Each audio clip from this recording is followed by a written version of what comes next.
Matingkad ang araw. Tila kasabwat ng kaligayahang bumabalot sa puso ni Elena habang mahigpit ang hinahawakan ng braso ni Rafael. Katatapos lang ng seremonya at habang binabati sila ng mga bisita, ramdam niya ang tibok ng puso nito na tila ba pareho silang nangangarap ng gising. Sa bawat flash ng kamera at pagpalakpak ng mga tao, parang wala silang ibang naririnig kundi ang musika ng kanyang bagong simula. Finally, asawa na kita. Simula ngayon hanggang sa huli. Pagkatapos ng ilang litrato sa harap ng simbahan, tinungo na nila ang kanilang sasakyan. Isang puting sedan na may nakasulat na Just Married sa likuran. Pinalamutian ng mga laso't lobo. Sa loob, mabangong bulaklak na dadala pa mula sa simbahan. Excited ka na sa reception? Medyo kinakabahan lang. Ang daming bisita. Baka madapa pa ako habang naglalakad. Sagot ni Elena habang hinahaplos ang laylayan ng kanyang gown. Nandito ako. Sasaluhin kita at ilang beses ka pang madapa. Tila perpekto ang lahat. Hanggang sa pumasok sila sa isang madilim na kurbada. Humupang sa loob ng kotse nang marinig nila ang malakas na busina mula sa di kalayuan. Rafa, may naririnig ka ba? Bago pa man makasagot si Rafael, sumulpot mula sa kaliwa ang isang malaking truck. Mabilis at tila walang preno, dahilan na lumaki ang mga mata ni Rafael. Shit! Kumapit ka! Sigaw nito, sabay biglang ikot ng manibela. Ngunit huli na. Mabilis na nagdikit ang bakal sa bakal at sumabog ang tunog ng banggaan na halos pumutong ang eardrums ni Elena. Ang mundo ay biglang nagpaikot-ikot. Tumilapon ang kotse sa gilid ng kalsada. Tumama sa isang poste bago tuluyang huminto. Naramdam ni Elena ang bigat ng katawan niya na hinampas ng seatbelt. Mainit ang dugo na dumaloy sa kanyang sentido. Sa gilid ng kanyang paningin, nakita niya si Rafael na duguan. Elena, huwag kang... Mahina nitong tawag habang nanginginig ang kamay na iniaabot sa kanya. Hindi na nito natapos ang sasabihin. Pumikit ito at tila nawala ng malay. Rafael, huwag mong gawin sa akin to, Rafa. Ngunit mas lalo lang lumabo ang paligid. Naramdaman ng pag-ikot ng mundo. Ang amoy ng usok mula sa makina at ang sipo ng hangin sa basag na bintana. May aksidente dito. Tumawag ka ng ambulansya. Sa labas, maririnig ang mga yabag at sigaw ng mga taong nagtatakbuhan papalapit. Miss, kumapit ka lang. Tumawag na kami ng tulong. Ngunit sa huling segundo bago tuluyang magdilim ang lahat, ang huling nakita ni Elena ay ang dugo ang mukha ni Rafael at ang hindi na gumagalaw nitong kamay. Ilang oras ang lumipas, matapos mailigtas ni Rafael, ay nanginginig nitong tinungo kung nasa ng kanyang asawa. Elena, huwag kang pipikit. Makinig ka sa akin. Sigaw niya. Todo alalay naman ng mga nurse sa kanya. BP dropping, 80/50. Sigaw ng isang lalaking nurse. Code blue possible. Prepare OR. Utos naman ng doktor. Vitals, 70/40, doktor. Bumababa pa rin. Sa loob ng operating room, halos magkandara pa ang buong team. Sa labas naman, si Rafael ay naglalakad pa ikot-ikot, namumutla. Hindi niya alintanang dumudugo ring sugat sa kanyang katawan. Mas iniisip niya kung mabubuhay pa ba ang babaeng pinakasalan lang niya kanina. Sir, kailangan niyo pong umupo. Sabi ng isang nurse na lumabas para ayusin ang mga papeles. Hindi. Ayoko umupo. Gusto ko malaman kung anong nangyari sa asawa ko. Maya-maya, dumating si Dr. Ramirez, ang surgeon. Mr. Delgado? Ako nga. Kumusta ang asawa ko, Doc? Mabigat ang pinsala sa ulo ni Elena. May internal bleeding at malubhang head trauma. Ginagawa namin lahat para maligtas siya. Pero kailangan niyong maging handa. Maaaring mahabang recovery. Kung magising man siya. Kung magising? Ano ibig niyo sabihin? Hindi pwede. Gawin niyong lahat. Babayaran ko kahit magkano. Ginagawa namin ang lahat, sir. Pero, pasensya na po talaga. Sinasabi ko lang po to sa inyo para maghanda po kayo. Sa loob ng OR, patuloy pa rin ang tunog ng makina. Ngunit bawat beep ay parang humahabang pagitan. Unti-unting bumabagal. Ilang oras pang lumipas, lumabas ulit si Dr. Ramirez. Nailigtas namin siya. Pero Mr. Delgado, si Elena ay nasa malalim na coma. Hindi namin alam kung kailan o kung magigising pa ba siya. Parang binagsakan ng langit at lupa si Rafael. Wala siyang nasabi at tanging pagtitig lang sa malayo ang kanyang nagawa na parang nawala ng kulay ang kanyang mundo. Ilang araw lumipas at hindi pa rin bumubukas ang mga mata ni Elena. Nakaupo si Rafael sa tabi ng kama. Hawak ang kamay niya, pinagmamasdan ng maputla niyang mukha at ang mga tubo sa kanyang katawan. Kung naririnig mo ako, mahal, bumalik ka na. Hindi ko kayang wala ka. Sir, magpahinga na po muna kayo. Kailangan niyo rin po ng lakas. Bungad ng isang nurse na pumasok, dala ang gamot. Ayoko mawala siya sa paningin ko. Ilang taon ang lumipas. Isang araw, tahimik ang silid. Maliban sa mahina't pantay-pantay na tunog ng makina na sumusuko sa tibok ng puso ni Elena. 7 taon na siyang nakahimlay doon. Sa parehong posisyon, nakapikit, na tila natutulog ng walang katapusan. Sa tabi ng kama naroon si Rafael. Nakaupo sa lumang silya na parang isa ng parte ng sahig. Mapuro lang ang kulay ng kanyang polo at may bakas ng puyat at pagod sa kanyang muka. Hawak niyang malamig na kamay ng asawa at parang doon niya binubuhos lahat ng natitira niyang lakas. Magising ka na, Lena. Araw-araw kitang hinihintay. Kahit gaano katagal, hihintayin pa rin kita. Hindi na mabilang kung ilang beses niya nang nasabing parehong linya. Para bang yun na lang ang dasal na hindi niya bibitawan.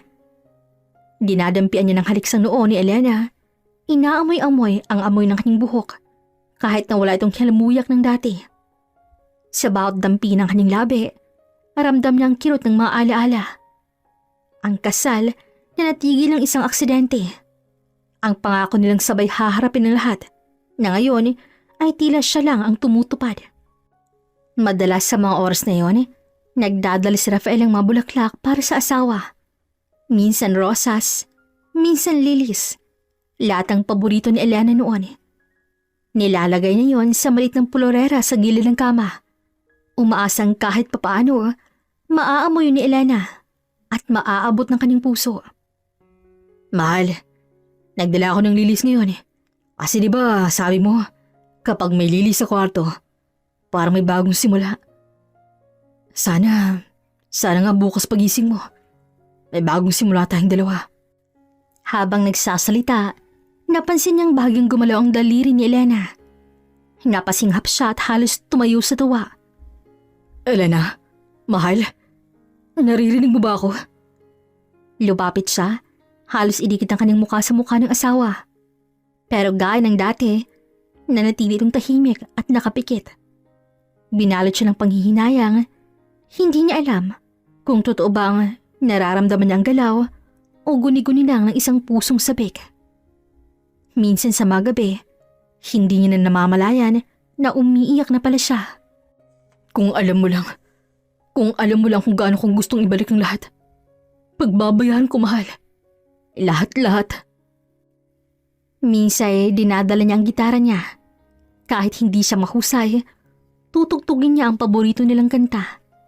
Ang kantang una ng inialay noong nililigawan pa lang niya si Elena.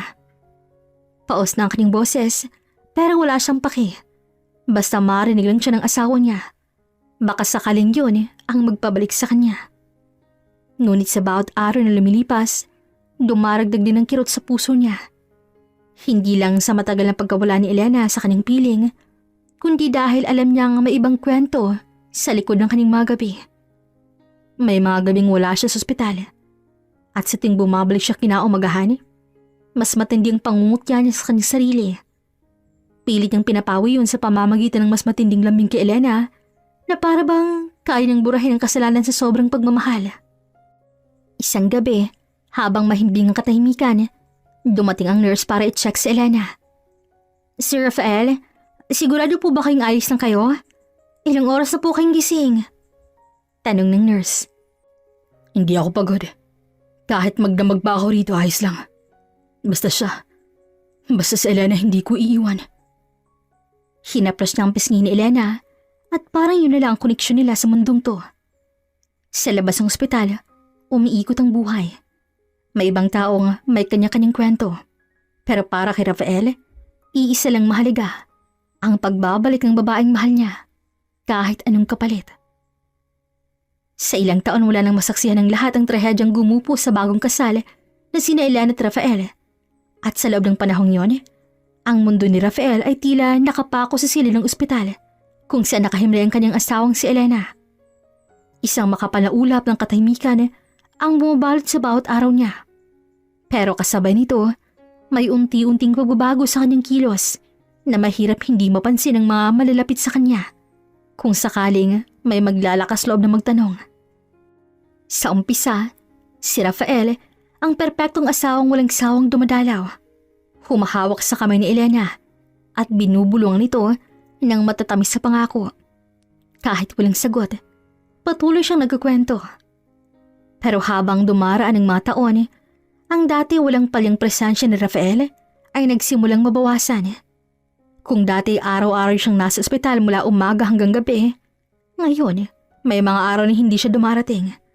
At kung dumarating man, hindi na ganoon katagal. Isang gabi bandang alas 7, dumating si Rafael sa ospital. Nakaputing polo, amoy mamahaling pabango at halatang bagong ligo. Lumapit siya sa kama ni Elena at hinawakan ng kamay nito. Pero hindi kagaya ng dati, wala nang mahabang kwento. Mahal, sana magising ka na. Hindi niya napapansin na nakatitig sa kanyang isang matandang nurse na matagal na nagbabantay kay Elena.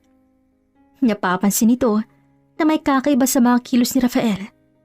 Hindi na ganoon kainit ang hawak sa kamay at hindi na ganoon kabigat ang tinig kapag kinakausap si Elena. Pero hindi siya nagsalita. Hindi rin kasali sa trabaho niya. Makalipas ang ilang oras, lumabas si Rafael mula sa ospital.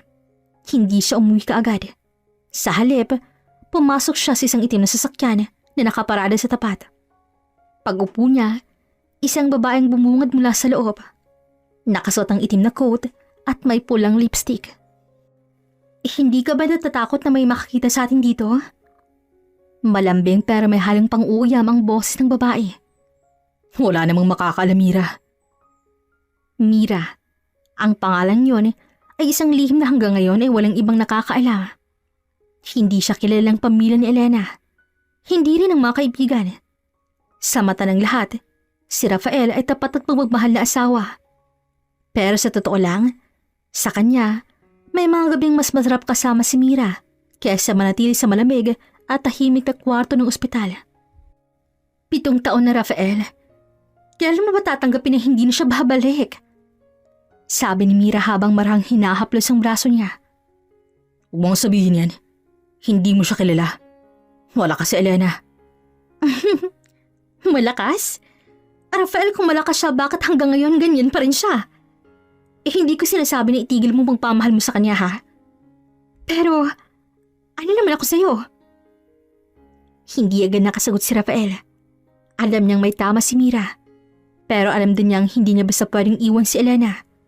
Kung magigising ito at malalaman ang katotohanan, hindi niya alam kung anong mangyayari. Tahimik sila nagmaneho, papunta sa isang condominium building sa kabilang distrito. Doon nakatira si Mira. At doon, sa loob ng 4 na pader na yun, nawawalang bigat ng konsensya ni Rafael kahit panandalian lang. Kinabukasan, bumalik siya sa ospital. Wala sa mukha niyang kahit anong bakas ng ginawa kagabi. Dala pa niyang paboritong bulaklak ni Elena, puting lirio. Umupo siya sa tabi ng kama at tinitigan muli ang mukha ng asawa. Magigising ka, di ba? Kasi kung hindi, baka tuluyin na akong mawala. Mahina niyang sabi. Pero habang sinasabi niya yon, naramdaman niya ang kakaibang kirot sa kanyang dibdib. Hindi lang dahil sa awa para kay Elena, kundi dahil alam niyang sa tuwing bumabalik siya rito, mas lumalalim ang hukay ng kasalanan niya. Sa mga sumunod na araw, mas naging bihira ang mga oras na ginugugol ni Rafael sa ospital. Mas madalas siyang nakikita sa ibang lugar. Minsan kasama si Mira sa mga event na hindi nila pwedeng magpakilala. Minsan naman mag-isa, pero may hawak laging telepono. Kausap si Mira ng palihim. Pero sa tuwing babalik siya kay Elena, magaling siyang magpanggap. Laging may bulaklak, laging may malambing ng kwento tungkol sa buhay sa labas, na para bang wala siyang ginagawang mali.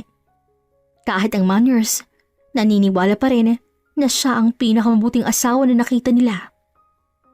Hanggang isang gabi, habang nakahiga sa tabi ni Mira, may sinabi itong hindi niya inaasahan. Rafael, kung sakaling magising si Elena, anong gagawin mo? Hindi siya nakasagot kaagad. Sa halip, napatingin siya sa kisame at iniwasan ang tingin ni Mira. Hindi ko alam. Parang hindi mo alam? Rafael, gusto ko lang malaman mo na hindi ako magtatagal sa sitwasyong ganito. Hindi ako pangalawang babae habang buhay. Tumalikod lang si Mira na halatang naiinis. At sa unang pagkakataon, nakaramdam si Rafael ng takot. Hindi lang dahil baka iwan siya ni Mira, kundi dahil baka masirang balansing pinilit ng buuin sa loob ng ilang taon. Sa dilim ng kwarto, napagtanto niyang mas lumalim na nga ang lihim niya. At sa bawat araw na lumilipas, mas mahirap nitong itago. Samantala, si Rafael at Mira ay mas naging bukas sa relasyon nila, pero lihim pa rin. Kapag magkasama sila, parang walang ibang mundo. Tumatawa sila sa simpleng bagay, nag-uusap ng mga plano na para bang si Mira na ang tunay ng asawa. Pero sa mga gabing mag-isa si Rafael, hindi pa rin siya tuluyang nagiging panatag. Kahit paano, may bahid ng konsensya na kumakagat sa kanya. Minsan iniisip na kung anong mararamdaman ni Elena kung sakaling magising ito at madiskubre ang lahat. Ngunit agad niyang tinatabong ideya. Wala naman sigurong mangyayari. Baka hindi na rin siya magising sa tagal ng panahon. Sa gantong mindset, mas lalo siyang napalayo kay Elena at mas naging malapit kay Mira. Ang mga bulaklak sa ospital ay nalalanta bago pa mapalitan at ang mga pangako noon ay natatabunan ng kasinungalingan ngayon. Sa huling bahagi ng buwan na yun, napansin ni Nurse Liza na dumadalas ang hindi pagbisita ni Rafael. Nagtataka siya kung paanong sa loob ng ilang taon walang nakalata na may tinatagong lalaki. Tanging si Liza lang ang nakakaramdam ng kakaibang pagbabago. Kung magigising ka lang, Ma'am Elena, sana makita mo kung sinong totoong sa buhay mo. Sa isip ni Liza. At sa di kalayuan, si Rafael at Mira ay nakaupo sa isang maliit na resto. Magkahawa kamay na parang wala silang pakialam sa mundo. Unti-unting nawawala sa alaala ni Rafael ang mga taon na ginugol niya sa tabi ng hospital bed. Para bang tinatanggap niya na hindi na babalik si Elena at si Mira na ang bago niyang kinabukasan. Isang gabing tahimik ang buong silid ng ospital. Tanging tunog ng aircon at mabagal na tunog ng heart monitor ang bumabalot sa paligid. Sa kama nakahiga pa rin si Elena. Payapang tila natutulog lang. Ngunit para kay Liza, bawat araw pare-pareho. Isang tahimik na laban sa oras. At sa iwaga kung kailan muling magbubukas ang mga mata ng pasyente. Kanina pa siya nag-aayos ng mga gamit. Pinapalitan ng swero, pinupunasan ng lamisita, at tinicheck ang oxygen level. Sanay na siya sa katahimikan hanggang sa may naramdaman siyang kakaiba. Habang nililista niyang vitals ni Elena sa chart, isang mahinang galawang gumuhit sa gilid ng kanyang paningin, dahilan na napalingon siya agad. Ang kamay ni Elena kumislot.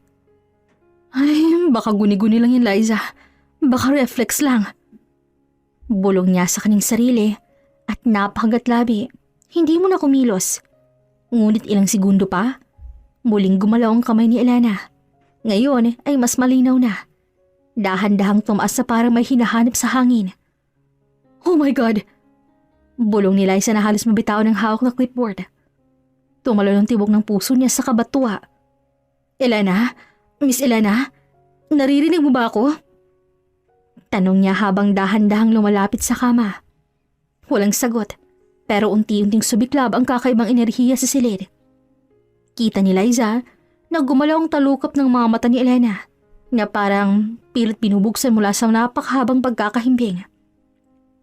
Nurse station, dalian nyo! Nagigising na si Ma'am Elena! Mabilis na lumapit si Liza sa pintuan at sumigaw. Agad na may dalawang nurse ang pumasok. Kapwa may halong kaba at pananabik sa mukha. Isa sa kanila humawak sa monitor, ang isa na may tinawag ng duty doctor. Ma'am Elena, ako ito, si Liza. Nasa ospital po kayo. Ligtas kayo. Muling lumapit si Liza sa kama. Bahagyang gumalaw ang labi ni Elena na parang pilit bumibigkas ng salita. Napaluha si Liza sa nakitang senyales. Sige po, dahan-dahan lang. Nandito kami. Mula sa manipis na siwang ng kanyang mga mata, pumasok ang liwanag. Malabo, mahapdi, pero sapat para magbigay ng pag-asa. Pumintig ang mga alaala sa isip ni Elena. Ang tunog ng preno, ang ilaw ng headlights, at ang matinis na sigaw bago tulong nagdilim ang lahat.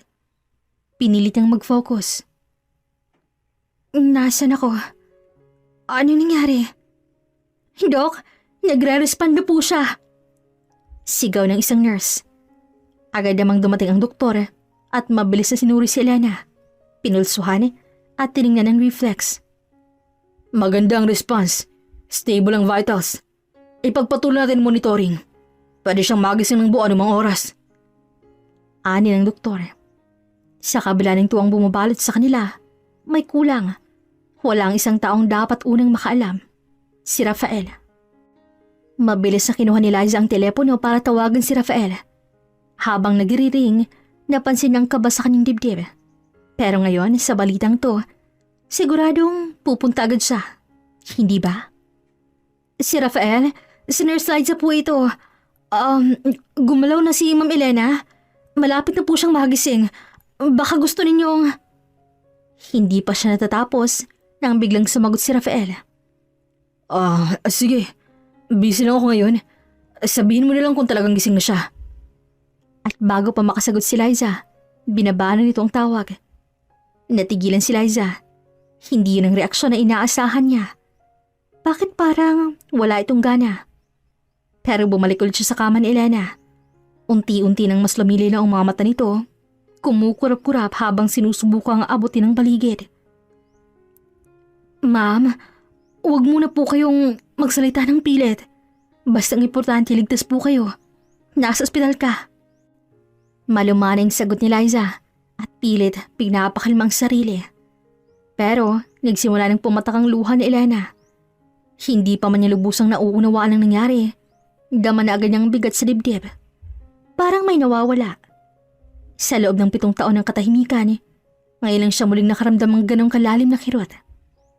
Lumapit ang doktor, nagbigay ng instructions at sinabing maghahanda sila para sa mas masusing test. Pero bago siya dalhin, muling napatingin si Elena kay Liza na tila may gustong itanong. Si Rafael.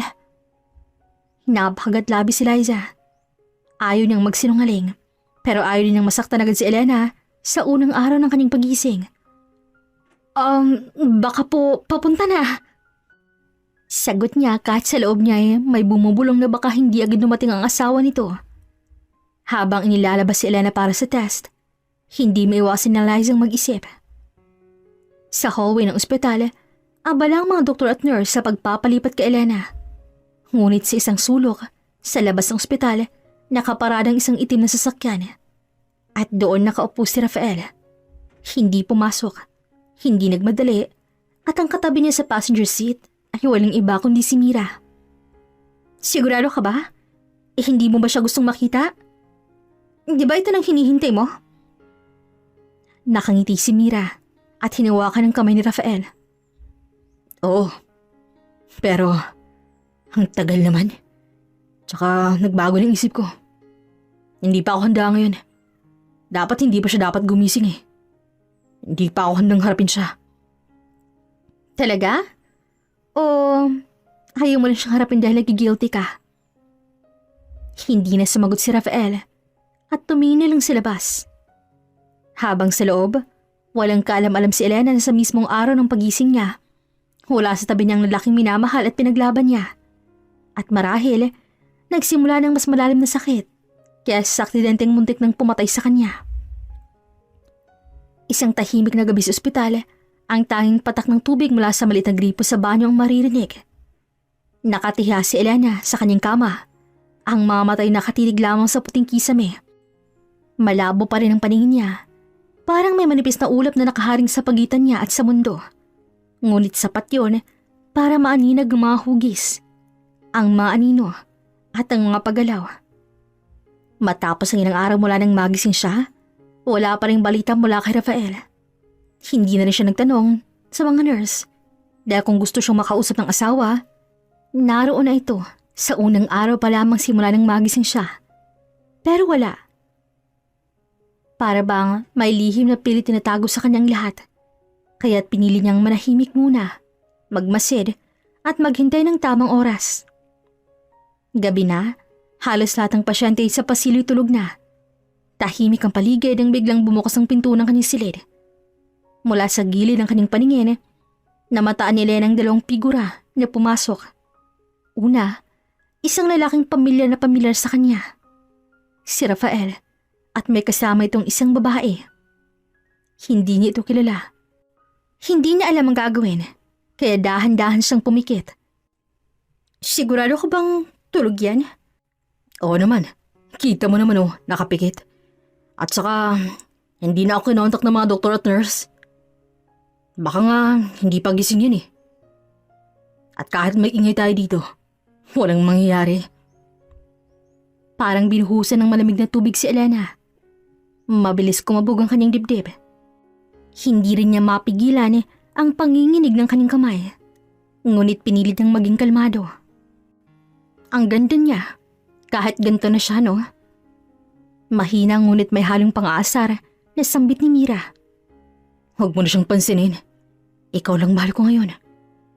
Tugon ni Rafael sabay lapit kay Mira at niyakap mula sa likod. Sa loob-loob ni Elena, tila sinasaksak ang puso niya sa bawat salitang yun. Mga salitang minsan ay sa kanya nakalaan. Ngayon ay sa ibang babae na pinagkakait. Naramdaman niyang may humawak sa kamay niya. Si Mira. Idahan-dahan itong binatawan ng babae at sumulab kay Rafael. Sigurado ka ba na hindi siya magigising? Kasi parang may naramdaman akong galaw kanina. Di ba sabi ng nurse gising na to? Oo. Pero hindi naman sure Baka naman trip-trip lang. Tsaka hindi na rin ako kinontak ng mga nurse. Kaya baka naman isang pagdilat lang yun. Sign na magigising na siya pero hindi pa totally. At saka kung gising man siya, wala na rin siyang magagawa. Matagal ko nang tinanggap na wala na siya. Wala na si Elena sa buhay ko. Hindi rin naman niya ako masisisi, no? Ang tagal ang panahon kong hinintay na magising siya. 7 taon. Di madali yun para sa isang lalaki. Napangiti si Rafael, ngunit hindi yun ngiting minahal ni Elena noon. At doon, parang bumagsak ang lahat ng mundo ni Elena. Ngunit sa halip na umiyak at sumigaw, pinili niyang maging bato. Walang reaksyon, walang kilos. Dahil sa sandaling yon, alam niyang mas maging matatag siya kung magpapaalam sa sarili ng kaluluwa na ito nang simula ng kanyang tahimik na paghihiganti. Nagtagal pa ang dalawa sa loob ng silid. Naririnig ni Elena ang mahihinang halik. Ang bulungan ng mga salitang hindi niya maintindihan dahil puno na ng ingay ang kanyang isipan. Gusto niyang magwala. Gusto niyang magtanong. Gusto niyang sabihin sa kanilang dalawa na gising siya. Pero alam niyang hindi ito ang tamang oras. Nang sa wakas ay umalis ang dalawa, nanatili si Elena sa posisyong yon.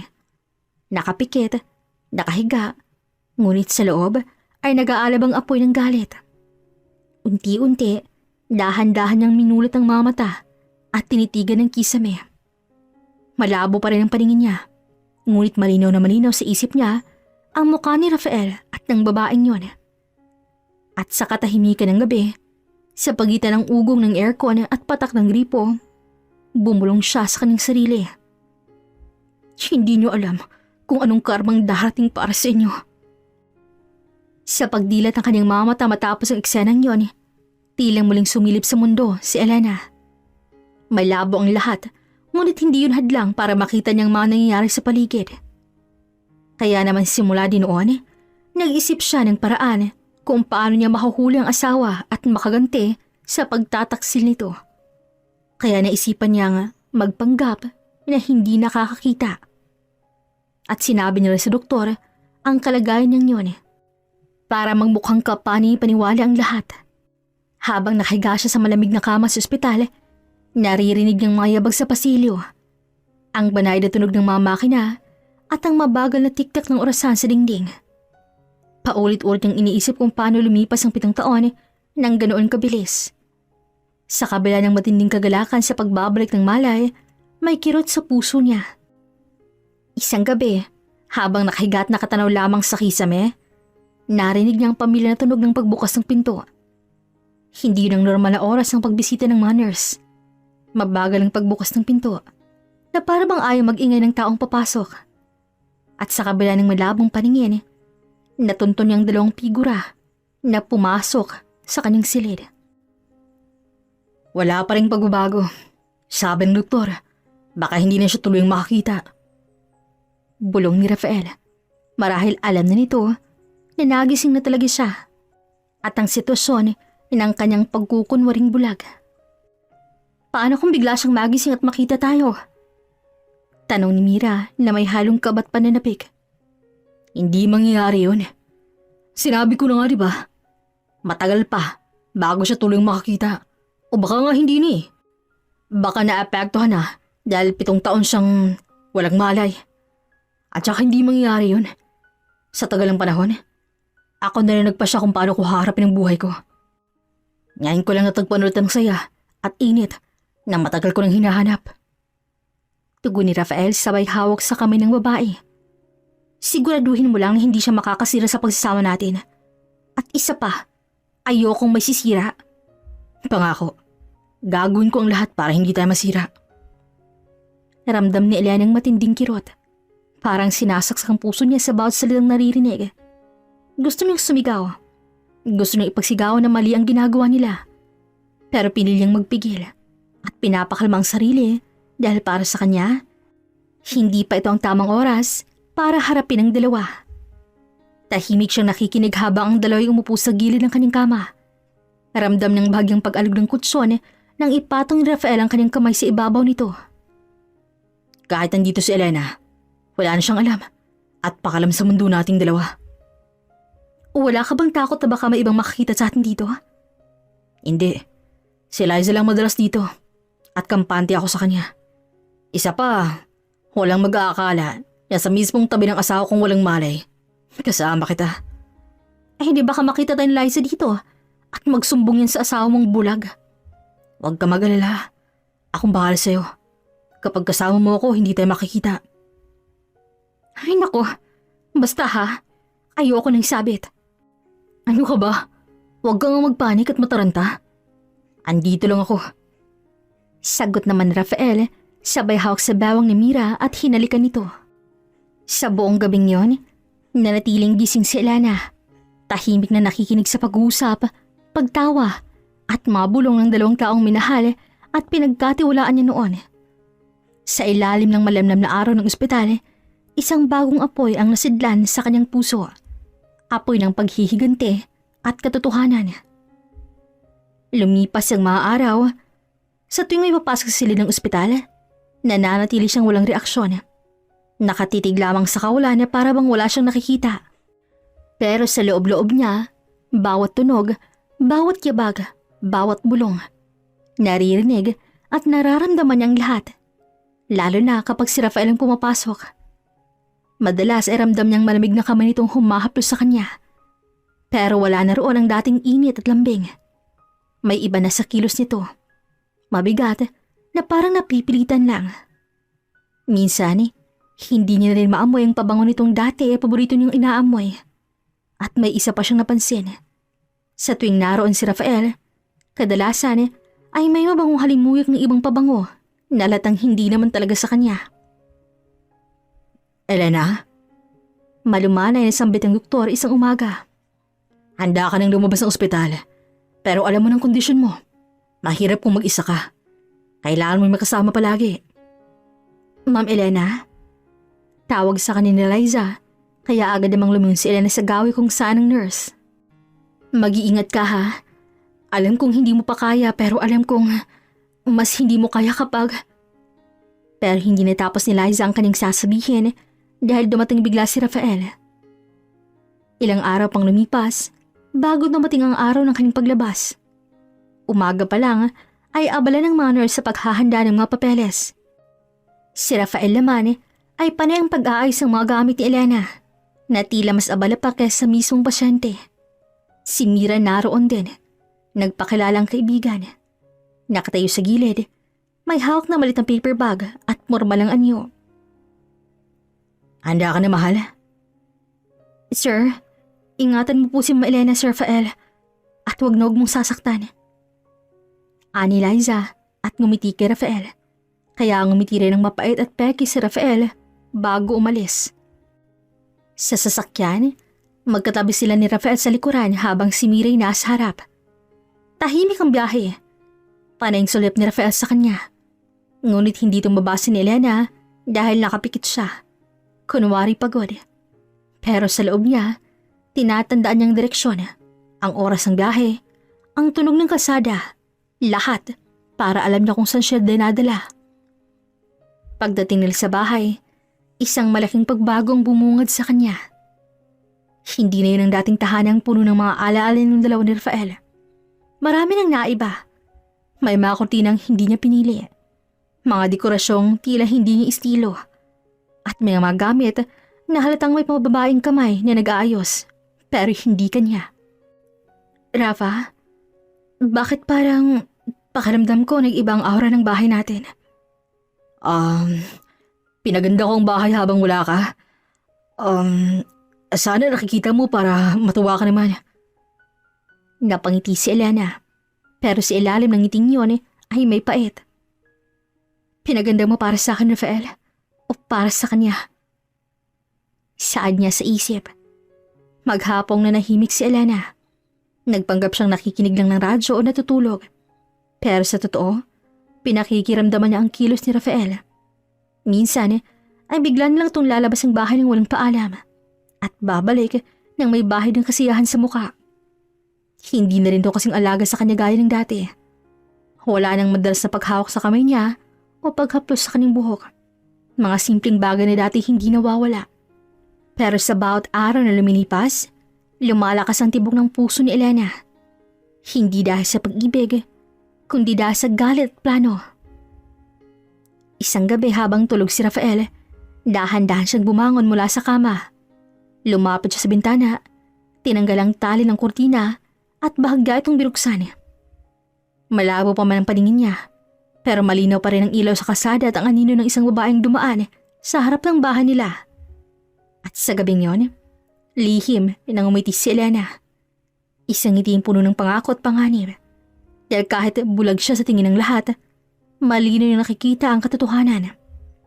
At sa oras sa pili niyang buksan muli ang kanyang mga mata sa harap ni Rafael, hindi na siya magiging parehong Elena na nakilala nito.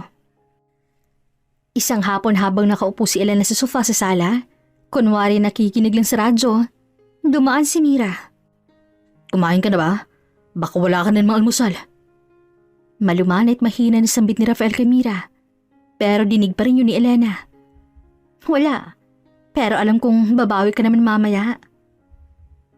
Oo, akong bahala sa'yo. Basta sabihin mo lang kung anong gusto mo. Alam mo na kung anong gusto ko, Rafael. Hindi lang pagkain. Dagdag ni Mira habang nagkatingin sa mga mata ni Rafael. Alam ko, at gusto ko rin ibigay lahat. Kahit may taong masasaktan? Sino pa? Basta't ikaw ang kasama ko. Hindi ko alam kung swerte ako o malas. Kasi kahit mali, gusto pa rin kitang piliin. Alam mo yan. Kung maling magmahal sa'yo, ayoko nang maging tama.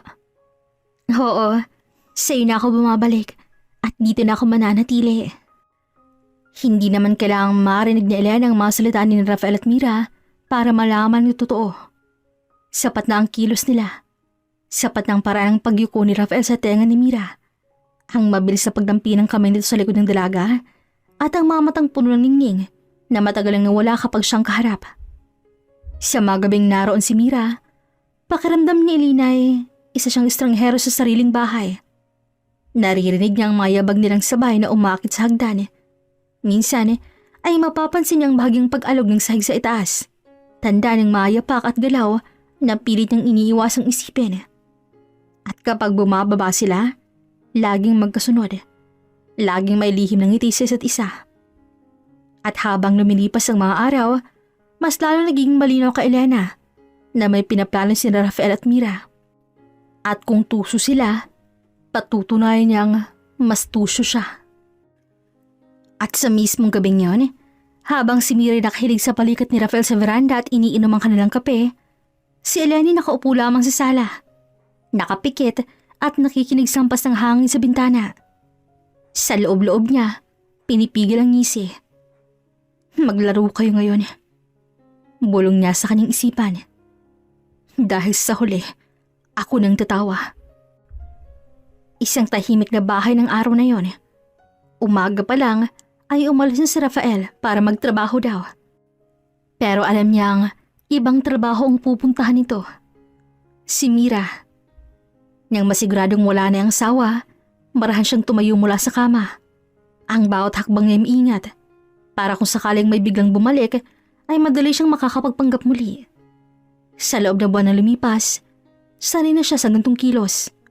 Parang isang pusang tahimik na gumagalaw sa dilim. Mula sa ilalim ng kanyang unan, kinuha niyang maliit na cellphone na palihim niyang itinago. Noon pa man, ay may tiwala siyang darating ang araw na kakailanganin niya itong gamitin. Mabilis niyang tinipa ang numero ng taong matagal nang iniiwasan ng maraming kaaway.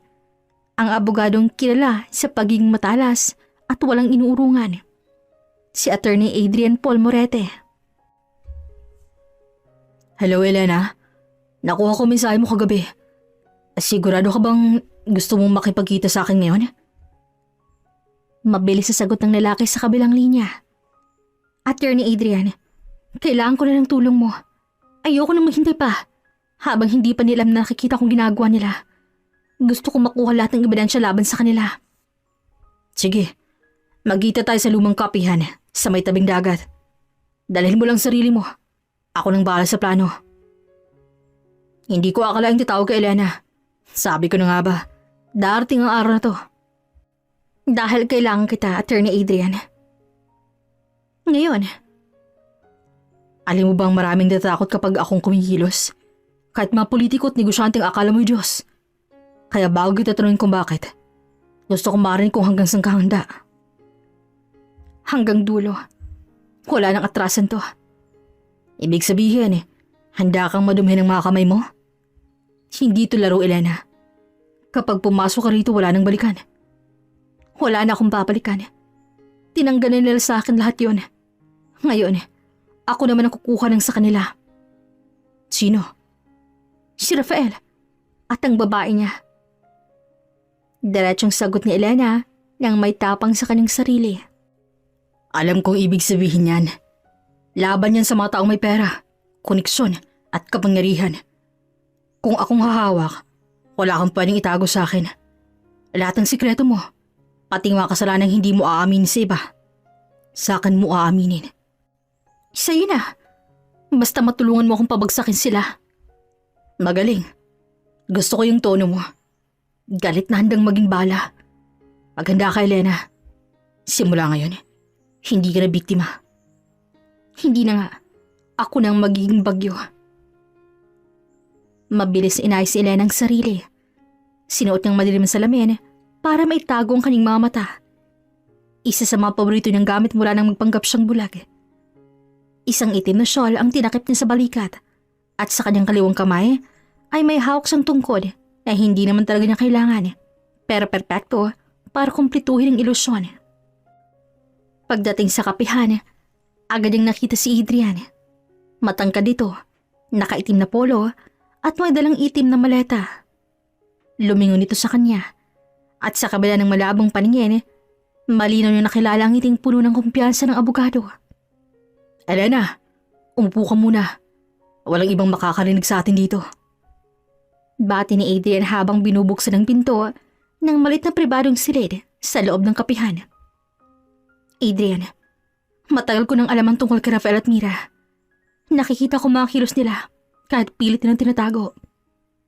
At ang mas masahol pa doon, talagang sinasama ni Rafael si Mira sa bahay naming dalawa. At dahil nga nagkukunwari akong bulag, hindi ko sinasabi o hindi ako nagpapakita ng motibo para mahalata ako. Pero gusto kong masigurado na kapag dumating ang araw na haharapin ko sila, wala na silang kawala pa. Pagkaupo niya, inalas niya sandali ang salamin. Kung ganon, kailangan natin gumawa ng 3 hakbang. Una, makakuha tayo ng litrato o video na malinaw na magpapatunay ng relasyon nila. Pangalawa, kolektahin ang financial records kung may ginastos si Rafael para kay Mira na galing sa pinagsamahan ninyo. Pangatlo, kailangan natin ng witness na makakapagsalita laban sa kanya. Kung ganon, madali lang ang una. Kapag nandoon si Mira sa bahay, madalas sila magtago sa silid sa ibaba. Hindi nila alam na may maliit na siwang sa dingding na natatakpan lang ng kurtina. Hindi na ako pwedeng magtago ng kamera. Maganda yan. Sagot ni Adrian habang nagsusulat ang plano sa maliit ng notebook. Sa financial records naman, may kakilala akong forensic accountant na pwedeng mag-trace ng pera. Pero kailangan ko ng access sa mga bank statements si Rafael. Wala siyang alam na hawak ko ang duplicate ng ilan sa mga dokumento niya. Lahat ng pinirmahan namin mag-asawa, tinabi ko. At kahit hindi pa kami kinasal noon, alam ko na yon. Perfect. Pero Elena, sigurado ka bang kaya mo to? Ibig sabihin patuloy ka magpapanggap na bulag habang nangungulekta tayo ng ebidensya. Lahat ng galaw mo kailangan kalkulado. Adrian, ilang buwan na ako nabubuhay ng ganitong kasingulingan. Kung kailangan ko pa ng ilang linggo para tuloy mabunot sa buhay kong dalawang yon, gagawin ko. Sige. Pero kailangan nating maganda kung lalaban sila sa korte. Kilala ko si Rafael. May koneksyon siya sa ilang tao sa gobyerno. Hindi rin to basta-basta paghihiwalay, Elena. Pwede itong maging laban ng sisira sa reputasyon mo kung hindi ka magiging maingat. Kung reputasyon ko man ang kapalit, mas pipiliin ko yon kaysa manatili sa pili ng isang traidor na asawa. Palaban ka pa rin. Yan ang gusto ko sa'yo noon pa eh. Natahimik sandali si Adrian sa kangumiti. May bahay ding emosyon sa sinabi nito, pero hindi yun pinansin ni Elena. Hindi ito ang oras para sa personal na bagay. Kailan tayo magsisimula? Bukas ng gabi. Dahil mo ang kamerang ibibigay ko ngayon. At kung sakaling mahuli ka, magbanggap ka pa rin bulag. Huwag mong ibibigay ang totoo kahit anong mangyari. Kinuha ni Elena ang maliit na spy camera mula sa maleta ni Adrian. Kasing liit ito ng butones. Madaling maitago. Salamat, Adrian. Sa totoo lang, ikaw lang mapagkakatiwalaan ko ngayon. Hindi kita bibiguin. At Elena, tandaan mo, sa bawat galaw mo, isipin mong isang hakbang na lang at makakalaya ka na. At sa unang pagkakataon matapos ng ilang buwan, napangiti siya. Hindi ngiti ng pag-ibig, kundi ng paghihiganti. Tahimik ang bahay ng araw na yon. Wala ang dalawa at alam ni Elena na magkasamang dalaw sa labas. Marahil namimili o nagdi-date sa hindi niya alam na lugar. Nakaupo siya sa sala, nakasuot ang manipis sa cardigan habang mahigpit na hawak ang cellphone na binigay ni Adrian na may espesyal na camera at voice recorder. Ilang sandali pa, dumating si Adrian, bitbit ang isang maliit na team na bag. Dumiretso siya sa kusina kung saan naghihintay si Elena. Kompleto na yung setup. Bulong niya habang nilalabas ang ilang maliit na kagamitan. Mini camera, micro audio recorder, at isang device na pwedeng mag-livestream ng mga nangyayari sa bahay kahit wala dun si Elena. Sigurado ka bang hindi nila mapapansin to? Walang makakapansin. Ang mga to, parang dekorasyon lang o parte ng gamit sa bahay. At may access ka sa lahat ng makukuhang files at hindi ka gumalaw. Mas mabuti. Gusto kong makita lahat at marinig lahat. Wala nang lusot si Rafael. Gaano ba kalit ang mga yan? Sapat para hindi mapansin kahit na taong paranoid. Itatago ko sa mga lugar na siguradong dadaanan nila. Hindi nila malalaman. Hanggang huli na. Gusto ko walang palya. Kapag may isang segundo na mawala ang feed, mawawala rin tiwala ko sa'yo. Hindi ako pumapalya, Elena. Pero tandaan mo, kapag nakita mo ng katotohanan, baka mas masakit pa kaysa sa inisip mo. Mas masakit ba sa araw-araw na nakita ko silang maglaro sa harap ko? Adrian, handa na ako. Manhid na ako. Sige, pero kapag nakuha natin ang ebidensya, hindi lang sila mapapaya. Pwede silang masira ng tuluyan. At yan ang gusto ko. Hindi lang hiya. Gusto ko silang mawala ng lahat. Simula ngayong gabi, Elena, bawat ngiti nila, bawat hawak, bawat bulong, sa'yo na.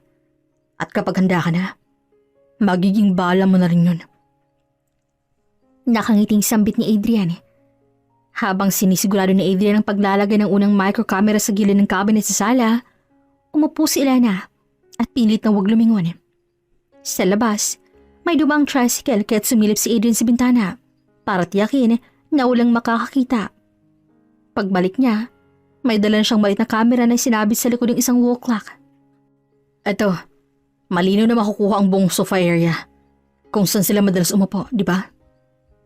Sumunod naman ang paglalagay ng voice recorder sa ilalim ng center table. Habang ginagawa nito, nagpapatuloy sa pagsasalita si Elena na parang walang iniintindihan.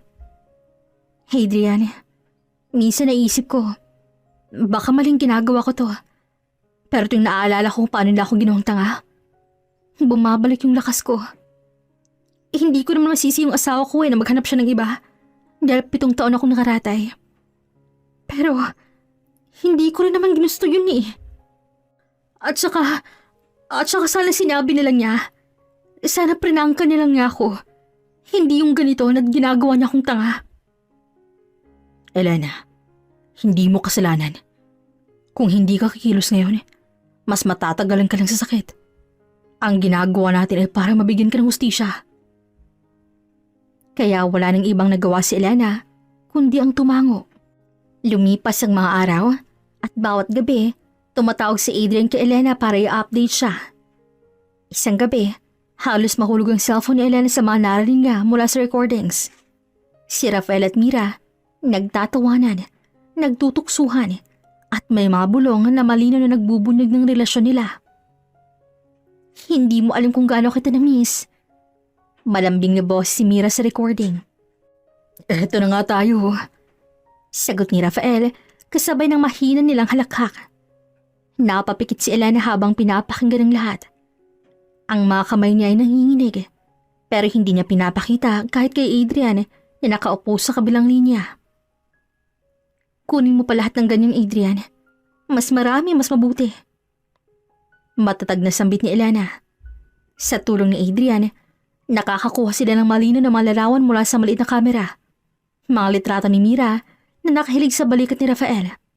Makakuha habang sabay silang kumakain sa hapag at maging ilang pagkakataong halitang pisikal na lambingan ng dalawa. At pagkalipas ng 3 linggo, bumalik si Adrian, dala ang external drive. Tingnan mo to, Elena.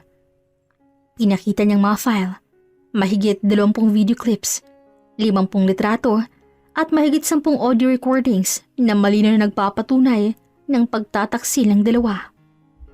Eto na yon. Wala nang atrasan pa. Maganda ka, Elena. Malapit na yung araw na makakabawi ka. At sa gabing yun, bago matulog, tinitigan ni Elena ang kisame habang pinipigil ang luha. Sa kabila ng sakit, ramdam niya ang papalapit na tagumpay. Hindi na siya biktima.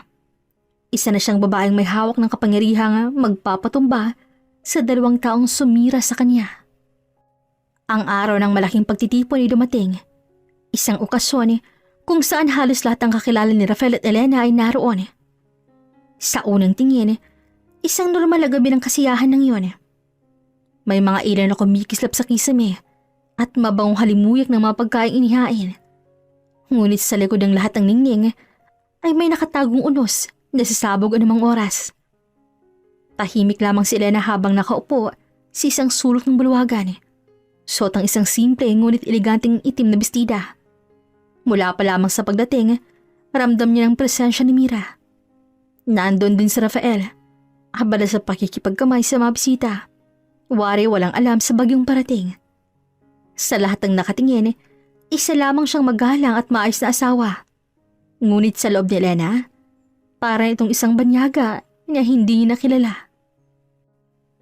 Mula sa dulo ng bulwagan, napansin ni Elena ang lumapit si Mira kay Rafael. Hindi na siya nagulat nang bahagya silang lumihis sa isang sulok. Wari may tinatalakay. Sanay na si Elena si eksenang yun. Mga pabulong na usapan, mga sulyap na puno ng lihim. Pero ngayong gabi, siya na ang may hawak ng alas. Tumayo siya, marahan at matatag at dahan-dahang pumunta sa gitna ng entablado. Ang MC na hindi pa batid ang mangyayari ay bahagyang nagulat nang makita siyang umakyat. Mukhang may nais pong sabihin ng ating magandang may bahay. Si Ginang Elena. Dahan-dahan po, ma'am. Wika ng MC habang iniaabot ang mikropono. Magandang gabi po sa inyong lahat.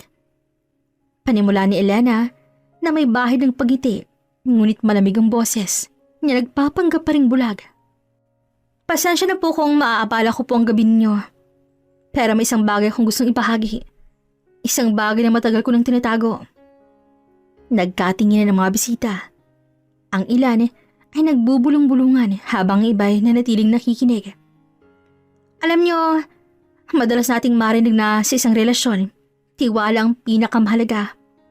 Ngunit ano kayang mangyayari kung ang taong pinagkatiwalaan mo ng buhay mo ay siya palang magtataydor sa'yo?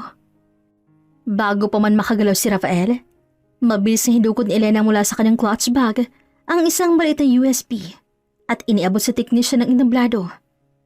Ilang segundo lang at sa malaking LED screen sa likod niya ay lumitaw ang mga litrato.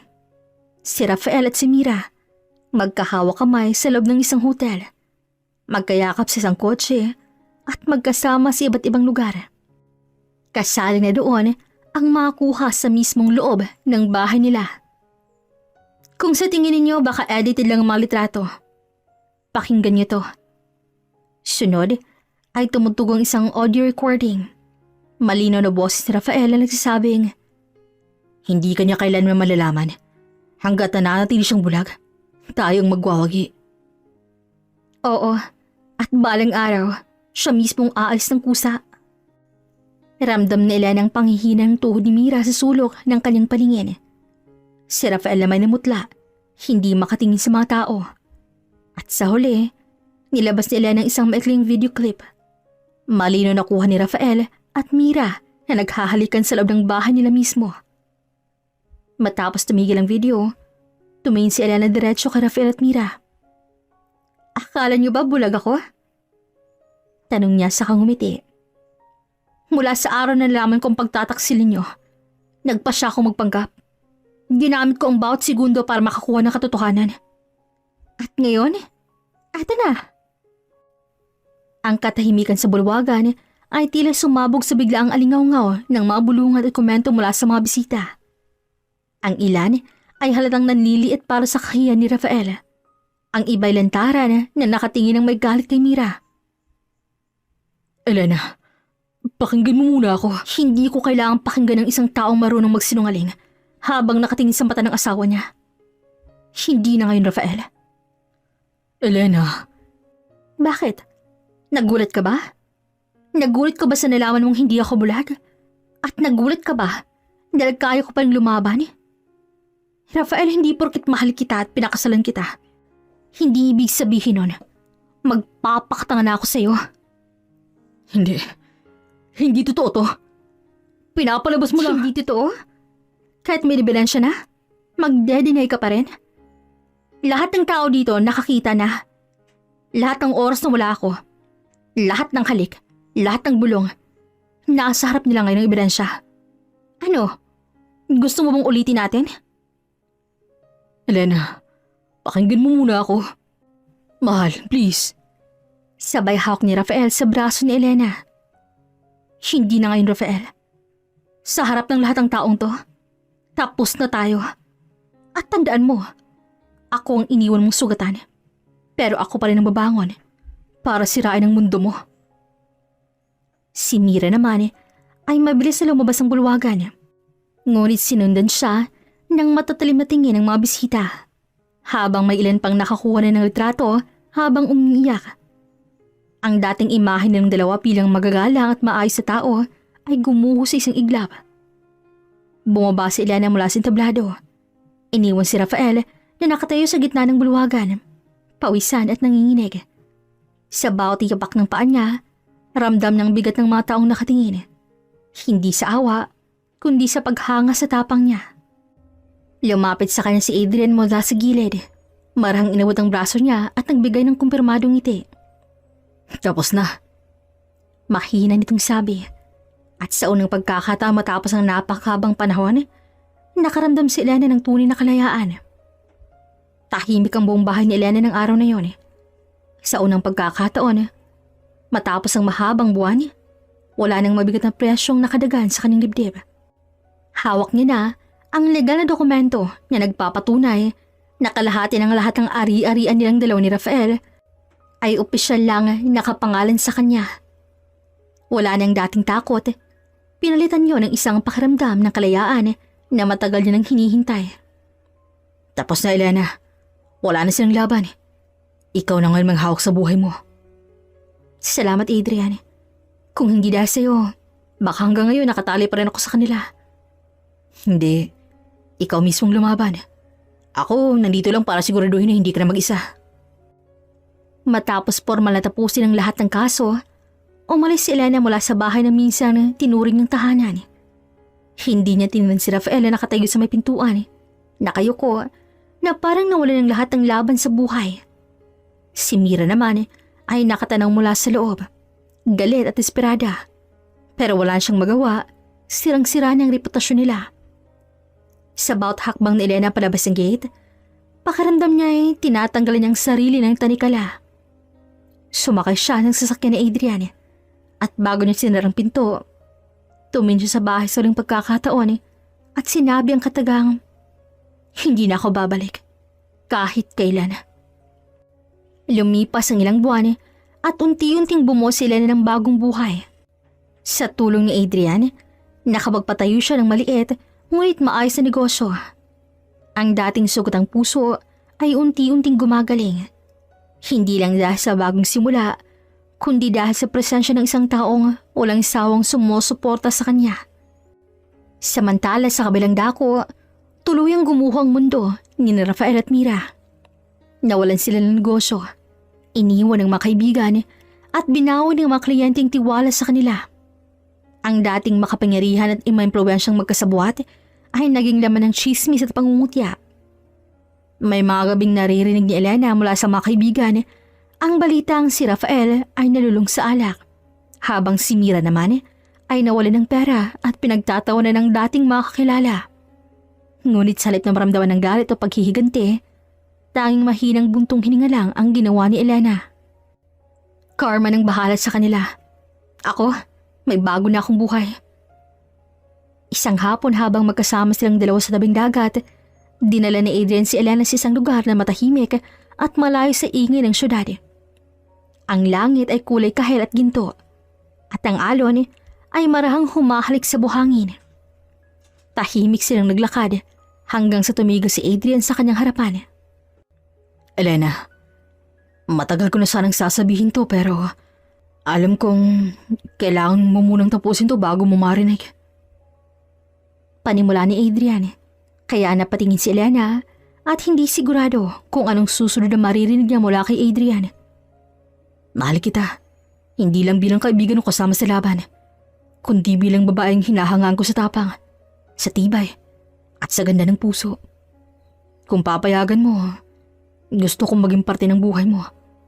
Hindi para palitan ng nakaraan, kundi para tulungan kang buuin ng mas maganda pang bukas. Matagal siyang napatingin kay Adrian bago ngumiti at marahang hinawakan ng kamay nito. Adrian, sa lahat ng pinagdaanan ko, ikaw ang hindi bumitaw. At ngayon, handa na akong magmahal muli. At ikaw lang nakikita kong kasama sa hinaharap.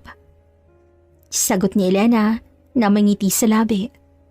Doon, sa ilalim ng papalubog na araw, niyakap ni Adrian si Elena. Mahigpit na para bang sinasabi sa kanya na wala nang makakawasak sa kanya kailanman. At sa unang pagkakataon matapos ang lahat, ngumiti si Elena ng tunay. Lumipas ang mga buwan at mas lumago pa ang kanilang negosyo.